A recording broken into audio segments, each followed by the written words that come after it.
Hey! Gora! Yeah! すぐたどり着そうなだお前のその胸にはいつからか生まれた自由を失った俺はただ一人でこの街へ向かって過ぎてもう振りくるまってこの後眠ってるI like cola You like cola I like cola You like cola I like cola You like cola Yeah 俺はただ一人で Let's baby キスしたすぐだけに来た俺だお前のその意味はWell, once again, I am your host, with not so much of the most, your 2014 Kingu Skibby Championship winner, Mike Cook. This is episode 4 of the Mike Cook Guys podcast. Happy New Year. And I'm only saying that because the ending of 2014 was anything but happy. And also on the note, tonight's episode is brought to you by the reversible male theory of if you're not giving me any booty, then you're going to give me your wallet and pay for my meals. Hey, that theory works. Women been doing it for so many years, but yet we're looked at as being wrong when men do it. Well, if you're in my position, which is a good position, morally, overall, romantically, but the intimate level, different story. The other night I had a real big argument with my better half, and once again, I look at it like this. Any guy has a natural selfishness, a natural jealousy, because that's how we are. Women have it too, but we don't notice it as much. And when we do notice it, we're pretty much sitting as if we're, talking to a judge in jail. But for all my female viewers, my Mike Cook girls, don't forget to hashtag that. If you invited your man over for drinks, and then all of a sudden, while he's, waiting on you, you're in the other room watching YouTube on your phone, and then when you decide to pass by and join him, your phone rings. It's your closest friend. You pretty much have all day to contact this person. Why all of a sudden when you're with your better half and you invited him over for drinks, why all of a sudden you decide, I'm going to answer his phone call and talk for like the next 20 to 30 minutes, and then afterwards you want to sit when pretty much your man's bottle is gone, and the first thing you want to say is, don't be mad, don't be jealous, you have no reason to feel that way. Now women, I'm sure any woman who's done that to their men, it would lead to an argument, not because of jealousy, it's just, common sense and respect. If one of my best friends called me after I invite you over because I'm letting you know, hey, I want your company, and I end up cutting you off with a phone call with them, I think most of y'all will be very mad. Y'all will walk out angry fashion, probably talk a lot of shit about it, downgrade us, and in that case rightfully so, slam the door, walk out. Am I right? Well, that's pretty much how it was for me. But I did it the wrong way. I think in any situation, a guy done it the wrong way. For the simple fact, when you have a whole bottle that you finish and you're in a foul mood because somebody kills your vibe, it's not going to lead to the best situations. Now, mind you, there's always light at the end of the tunnel. In my case, I didn't see it like that. So maybe I was wrong for how I reacted. But at the same time, anything else, me stating my opinion, me stating how I felt, I wasn't in the wrong. Not even close. And most guys would end up, walking out of the situation because they would get tired of it. I'm not every person, like I said before. I'm not easy. I don't give up easy. I don't give up on my friends easy. I don't give up on my family easy. I'm very stubborn. I recently like to figure within every struggle there's success. And that's very true. But I pretty much left it as it was, washed my hands and moved on. Last night at New Year's, we broke even. Now we're back on the same page for now. And I think that's how it should be, It can't just be all, it's my way or the highway. And that's just not just relationships, but friendships too.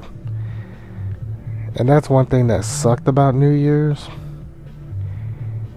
You couldn't really hang out with most of your friends because two reasons. A, they're hanging out with their lovers, or B, the people that they were hanging out with you despise with a passion, and you just don't want to go through all that type of drama, And I remember talking to my buddy Craig about it, and we pretty much get a kick out of talking about each other's situations. And he pretty much asks, what you doing on your New Year's? Nothing, just sitting in front of my laptop watching a 4-hour guide to better sex video made from British people. Not because I want to know how to get better, but let's face it, I was bored. It's New Year's. I've already went training at the gym and stuff like that, so. But I tell you what, man, some of the subjects and topics they were talking about, it's pretty interesting. It's pretty interesting learning about, all these weird positions and facts and, I think there was like one segment, there was like how to have raging orgasms even if you're overweight. And I'm watching a scene with these two fat people going at it.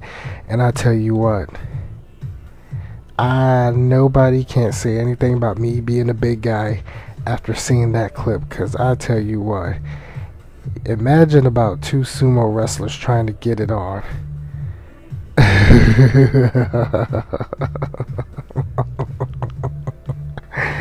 Oh my God. It's the most just the visual of it is not safe for work at all. It's not. And then also it was just but I mean there's just a lot of interesting things that you end up learning about, And for those who are interested, I'll private message you a link to it. I'm not gonna publicly share it on YouTube, just so I can, not have 50 questions asked about me. Like, okay, let's be honest, Mike, why were you really watching that? Are you self-conscious? I used to be. I think any guy has hit a point in their life where they're very self-conscious about what goes on. Trying to compete with other people. Anybody can say, well, my stuff is good, and when I have sex it's the best, and my girlfriend don't complain. But then you wonder the next day when your girlfriend dumps you for some other guy, you wonder in the back of your mind, how could she do this to me? We have great sex. I got a big winky. I bang her and she loves it every time. You ever notice those same people who are like that never have long-term relationships? And then it's the same thing with women who want those type of guys, and they're like super picky. They never have the best relationships, and the ones that do have it long, it's only because they're living a lie because they're with somebody else. and vice versa. So it's pretty interesting to give that fact about it. It could be worse. It could be anybody. I've seen numerous people go through stuff like that. I've went through that. And it's funny when women seem like they have the biggest complexes going on. Nah. Men have the biggest complexes. And any guy who says that they don't have any complexes going on, yeah, right. Don't play yourself stupid. It's kind of obvious that all men do. Okay? Deal with it. You can't lie to me, and that's just how it is. But yeah, it's been a pretty interesting few days, you know. Looking forward to going back to work Monday, since we've been having this winter break. And I'm gonna plan on continuing this podcast for people who wonder. And I know many people. I know one friend who I might want to do a little shout out. She's getting married, I think next year or this year, I'm not sure, to a longtime sweetheart. She's also been a co-worker of mine. I'm not gonna bust her out and mention her name and stuff, but as we get closer to the time frame of her wedding, I'll do a little advertising for it on this podcast. And I do that with any other person. If you got something going on, like an event, or something, I know, even if you're a wrestling promoter, like you'd notice, I'll do a plug-in for pro wrestler Craig Classic, because he's also a good friend of mine, believe it or not. And I know a lot of people figure that. I find that hard to believe. Like, you really know this guy? Like, we don't know if you know this guy. You haven't shown any proof. Well, it's kind of obvious. So he's a legit good guy. He's pretty cool. And the fact that he's one person who would actually listen to my situations, other than Steve Fonseca, aka Spikeo, without giving such a negative reaction like most females do, not saying any names.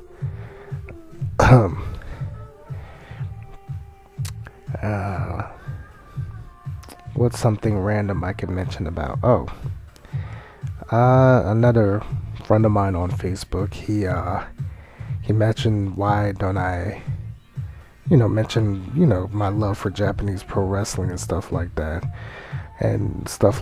Well, I look at it like this. Do that on your own podcast, bruh.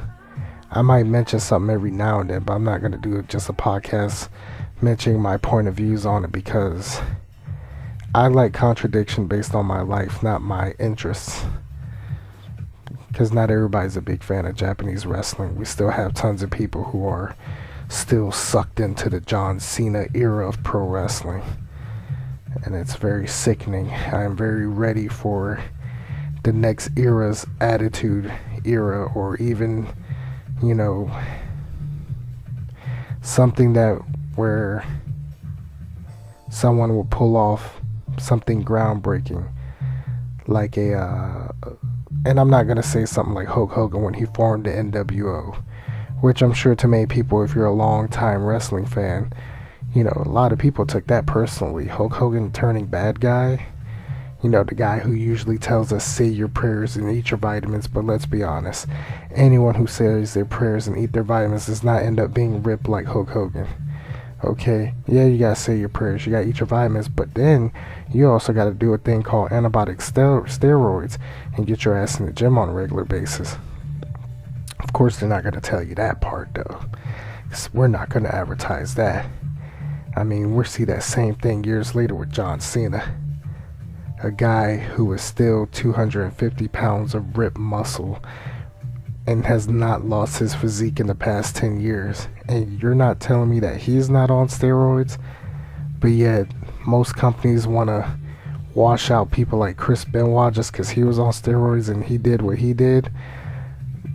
Yeah, it was wrong what he did when he murdered his family and then hung himself, but the Von Erichs are in the Hall of Fame. Ooh, burn. You just gotta take the bad with the good, I suppose. But the main thing that stood out to me in the history of pro wrestling is, in terms of a mind-blowing change, was Shane Douglas. Now I know a lot of people are probably thinking, what the hell, man, Shane Douglas of all people, you choose that guy? Hear me out. The NWA World Heavyweight title was revived under the Eastern Championship Wrestling banner, because I guess some of us wrestling fans got tired of seeing the NWA World Heavyweight title at one point being put in a mediocre position in World Championship Wrestling, or WCW for short, to where you might as well say the last recognizable champion was Rick Rude. And then they turned it into the International World Heavyweight Championship. That's just bad. Why would you go and name that? I don't get it. But not to go off on the story, there was a one-night tournament to crown a new champion, and Shane Douglas ended up winning it, defeating Too Cold Scorpio in the final match. And afterwards he did like a speech, and in that speech he pretty much threw down the title and said that pretty much the past, that is the NWA, can pretty much kiss his ass. And then that's when he pretty much recognized the ECW title as a world championship. That's a big deal, because you're pretty much throwing away 100+ years of tradition on the ground, and just to help get a promotion started. That says a lot. But on that note, that's part 1 of episode 4. There will be a part 2 coming soon, so stick around and stay tuned. It's only getting better, folks. It's only getting better.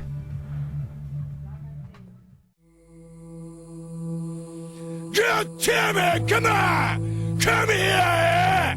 Oi! Temero 다리가 우리 누가 들을 수 있는 거 알아? oi! Temero! 가가 뛰어라!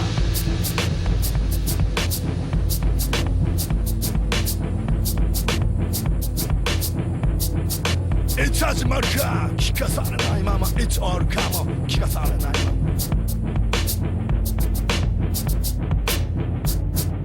Uame de manzoku, kuchisaki de yakusoku, usotsuki no miyake, kudaranai iiwake.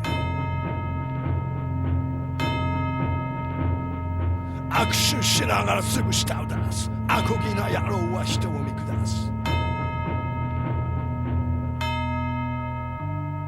いつものつまねはもうたくさん。何がしたくて何ができるか。錆びついた体勢ぶち抜いて再生。ぶっ飛んでからでも遅くはねえぜ。出たとこ勝負で見た目は楽勝。完全万全楽しみはないぜ。